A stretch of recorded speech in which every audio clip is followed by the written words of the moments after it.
السلام علیکم معزز طلبہ و طالبات. آج اس لیکچر میں ہم باب نمبر 17 جو کہ بایو ٹیکنالوجی ہے اس کی مشق کا آغاز کرتے ہیں. تو آئیے آغاز کرتے ہیں بایو ٹیکنالوجی کی مشق کا. سب سے پہلے ہم کثیر الانتخابی سوالات کے بارے میں پڑھتے ہیں. سب سے پہلا کثیر الانتخابی سوال وہ یہ ہے کہ وہ درست جوڑ شناخت کریں جس میں فرمنٹیشن پروڈکٹ اور ان کے لیے استعمال ہونے والے جاندار ہوں. یعنی آپ نے ایک وہ جوڑا تلاش کرنا ہے جو فرمنٹیشن پروڈکٹ اور وہ فرمنٹیشن پروڈکٹ جس جاندار کے استعمال کرنے سے بنتی ہے دونوں ایک دوسرے سے متعلقہ ہو. فرمنٹیشن پروڈکٹ اور اس کو بنانے والا جاندار دونوں متعلقہ ہو. جس آپشن میں وہی آپشن صحیح ہوگی اور آپ نے ان چاروں آپشنز میں سے وہ جواب ڈھونڈنا ہے. سب سے پہلی آپشن ہے وہ ہے فارمک ایسڈ سیکرومائسس. دوسری جو آپشن ہے وہ ہے ایتھانول سیکرومائسس. تیسری جو آپشن ہے وہ ہے ایتھانول ایسپرجلس. اور چوتھی جو آپشن ہے وہ ہے گلیسرول اور ایسپرجلس. تو ان میں سے جو صحیح جواب ہے وہ ہے بے ایتھانول اور سیکرومائسس. ایتھانول یہ ایک صنعتی پروڈکٹ ہے, صنعت میں استعمال ہونے والا ایک مادہ ہے, اور یہ صنعتی پروڈکٹ سیکرومائسس یہ ایک ییسٹ ہے, اس سے حاصل کی جاتی ہے. تو یہ جو بے آپشن ہے یہ صحیح جواب ہے, جبکہ الف میں فارمک ایسڈ اور سیکرومائسس کے بارے میں لکھا ہے جو صحیح نہیں ہے. فارمک ایسڈ یہ والی جو فرمنٹیشن پروڈکٹ ہے یہ ایسپرجلس جاندار سے حاصل کی جاتی ہے, جبکہ جیم میں ایتھانول اور ایسپرجلس لکھا ہے یہ بھی غلط ہے, کیونکہ ایتھانول بے آپشن میں جو کہ لکھا ہوا ہے سیکرومائسس سے حاصل کی جاتی ہے نہ کہ ایسپرجلس سے. اور دال میں گلیسرول اور ایسپرجلس لکھا ہوتا ہے یہ بھی غلط ہے, کیونکہ گلیسرول بھی سیکرومائسس سے حاصل کی جاتی ہے. تو جو صحیح جواب ہے وہ ہے بے جواب ایتھانول. یہ صنعتی پروڈکٹ یا فرمنٹیشن پروڈکٹ جس جاندار سے حاصل کی جاتی ہے وہ سیکرومائسس. تو یہ جوڑا بالکل ٹھیک ہے. تو اس کا جو صحیح جواب ہے وہ ہے بے. اب ہم بڑھتے ہیں دوسرے کثیر الانتخابی سوال کی جانب. وہ یہ ہے کہ ان میں سے کون سا جینیٹک انجینئرنگ کا مقصد نہیں ہے. جینیٹک انجینئرنگ کے بہت سارے مقاصد ہیں. ہم ان چاروں آپشنز میں سے ڈھونڈیں گے کہ کون سا آپشن اس میں جینیٹک انجینئرنگ کا مقصد موجود نہیں ہے. الف ہے لیکٹک ایسڈ بیکٹیریا سے پنیر اور دہی بنانا. بے ہے مخصوص جین یا کسی جین کا ایک حصہ علیحدہ کرنا. جیم ہے آر این اے اور پروٹینز کے مالیکیولز تیار کرنا. اور دال ہے اعلیٰ درجے کے جانداروں میں وراثتی نقائص درست کرنا.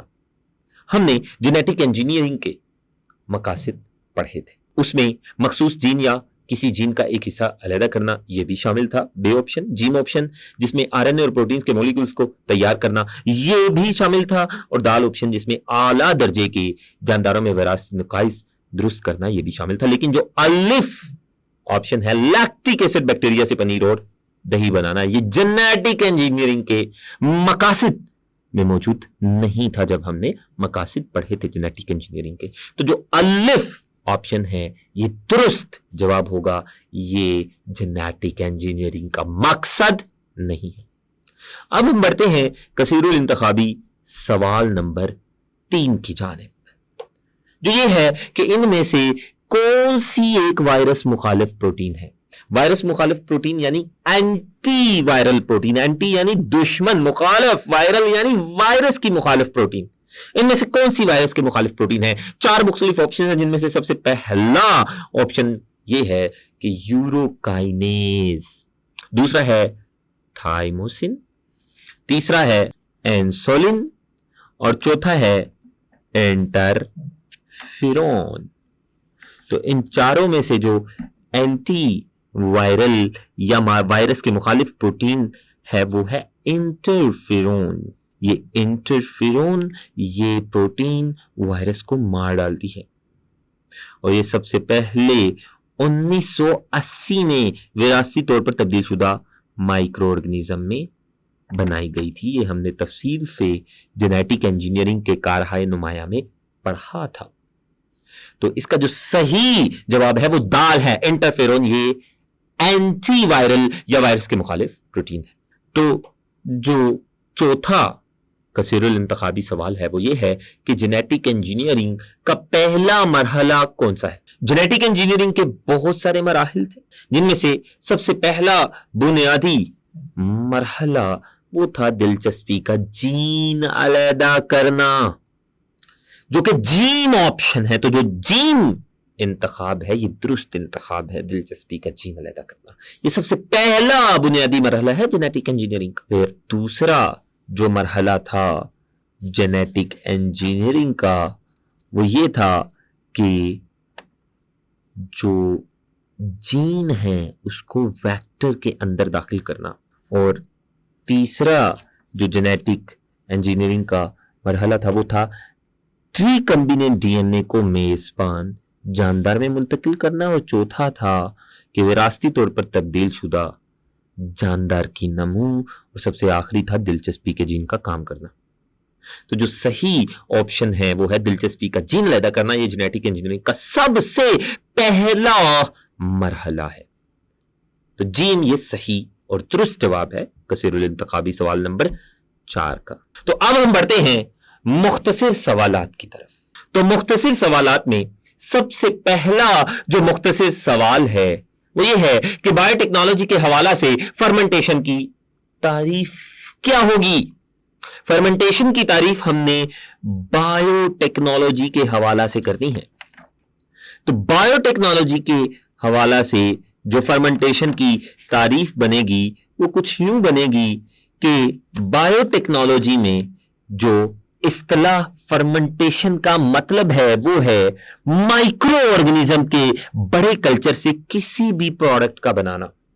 यानी हमारे पास बहुत ज्यादा तादाद में माइक्रो ऑर्गेनिजम्स हैं और इतनी बड़ी तादाद में मौजूद माइक्रो ऑर्गेनिजम्स को इस्तेमाल करते हुए कोई भी प्रोडक्ट बना लेना, खुराक वाली प्रोडक्ट बना लेना, सनती प्रोडक्ट बना लेना या कोई दूसरी किस्म तीसरी किस्म की प्रोडक्ट बना लेना, ये फर्मेंटेशन कहलाता है बायोटेक्नोलॉजी में। तो बायोटेक्नोलॉजी से फर्मेंटेशन का मतलब यह है कि माइक्रो ऑर्गेनिज्म के कल्चर को इस्तेमाल करते हुए कोई भी प्रोडक्ट बनाना जिससे इंसानियत का फायदा होता है। ये बायोटेक्नोलॉजी में फर्मेंटेशन की तारीफ है। दूसरा मुख्तसर सवाल वो ये है कि फर्मेंटेशन से बनाए गए कोई से 2 सनती प्रोडक्ट्स के नाम बताएं और इनका सनतों में इस्तेमाल भी बताएं। फर्मेंटेशन के दौरान बहुत सारे सनअती प्रोडक्ट्स बनाए जा सकते हैं, जिनमें से हमने सिर्फ 2 के बारे में बताना है। पहला सनअती प्रोडक्ट जो फर्मेंटेशन के दौरान बनाया जाता है वो है फार्मिक एसिड, और ये प्रोडक्ट एस्परजिलस माइक्रो ऑर्गेनिजम्स को इस्तेमाल करते हुए बनाया जाता है। एस्परजिलस ये एक फंजाई है। इसके इस्तेमालात क्या हैं? फार्मिक एसिड को टेक्सटाइल रंग साजी में इस्तेमाल किया जाता है। टेक्सटाइल रंग साजी यानी कपड़े को रंग करने के लिए, चमड़े बनाने के लिए इस्तेमाल किया जाता है, इलेक्ट्रोप्लेटिंग के लिए इस्तेमाल किया जाता है और रबड़ की तैयारी में इस्तेमाल किया जाता है। तो ये फार्मिक एसिड के मुख्तलिफ इस्तेमालात हैं। दूसरा सनती प्रोडक्ट जो कि फर्मेंटेशन से बनाया जाता है वो है एथेनॉल, जो कि सेक्रोमाइसिस, ये खास किस्म का यीस्ट है, इसको इस्तेमाल करते हुए बनाया जाता है। और एथेनॉल को सॉल्वेंट के तौर पर भी इस्तेमाल किया जाता है, सिरके के तौर पर भी इस्तेमाल किया जाता है, और कुछ लोग इसको सुरूर हासिल करने के लिए मशरूब के तौर पर भी इस्तेमाल करते हैं एथेनॉल। तो ये फार्मिक एसिड और एथेनॉल फर्मेंटेशन के जरिए बनाई गई 2 सनती प्रोडक्ट्स हैं जिनके इस्तेमालात और ये प्रोडक्ट्स जिन माइक्रो ऑर्गेनिजम्स को इस्तेमाल करते हुए हम हासिल करते हैं वो मैंने आपको तफसील से बताया। तो तीसरा मुख्तसर सवाल वो ये है कि कार्बोहाइड्रेट्स में 2 तरह की फर्मेंटेशन के प्रोडक्ट्स क्या होते हैं। कार्बोहाइड्रेट्स जो कि आम तौर पर ग्लूकोज होता है, उसकी फर्मेंटेशन 2 तरह से होती है। एक होती है अल्कोहलिक फर्मेंटेशन और दूसरी होती है लैक्टिक एसिड फर्मेंटेशन। जैसा कि हमने पढ़ा कि फर्मेंटेशन का जो पहला मरहला होता है उसमें ग्लूकोज टूटकर 2 पायरुविक एसिड के मॉलिक्यूल्स बनाता है, और दूसरे मरहले में या तो पायरुविक एसिड लैक्टिक एसिड में तब्दील हो जाएगा या वो पायरुविक एसिड एथेनॉल में तब्दील हो जाएगा। तो ऐसी फर्मेंटेशन जिसमें दूसरे मरहले के दौरान पायरुविक एसिड लैक्टिक एसिड में तब्दील हो जाए, उसको अगर आपको याद हो हमने कहा था लैक्टिक एसिड फर्मेंटेशन। और ऐसी फर्मेंटेशन जिसमें पायरुविक एसिड दूसरे मरहले के दौरान एथेनॉल में तब्दील हो जाए, इसे कहा था अल्कोहलिक फर्मेंटेशन। तो ये जो 2 किस्म की फर्मेंटेशन है कार्बोहाइड्रेट्स की, इन 2 किस्म की फर्मेंटेशन में 2 अलग-अलग प्रोडक्ट्स हैं। इनमें से एक लैक्टिक एसिड है और एक एथेनॉल है, जो कि अल्कोहलिक फर्मेंटेशन के दौरान बनने वाला प्रोडक्ट है।